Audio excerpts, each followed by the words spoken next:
Une vue à couper le souffle, un calme absolu, l'endroit idéal pour se reposer éternellement.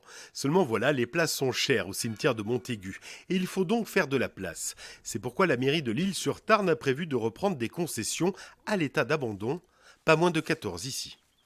On fait des reprises de concessions pour libérer de la place, entre guillemets, hein, et toujours dans le respect, n'est-ce pas, des personnes décédées, parce qu'on ne relève pas n'importe comment.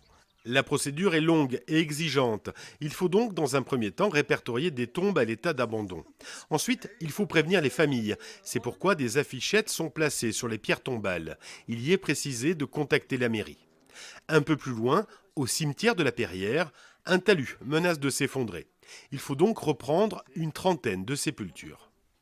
Moi, je m'attends à ce que, comme on est en période de Toussaint, il y ait des familles qui viennent et qui voient les plaquettes et qui appellent la mairie, avec qui je serai en contact. Et puis il y a des gens qui vont venir et qui vont voir une tombe où il y a la plaquette, ils connaissent la famille, ils vont faire passer l'information. La mairie a ciblé une centaine de tombes. Aujourd'hui, seule une dizaine de familles s'est fait connaître auprès de la municipalité. Elles ont 1 an pour accepter ou remettre en état la sépulture. On discute, on voit les possibilités, pourquoi on fait la procédure, hein, comment ça se passe, la durée.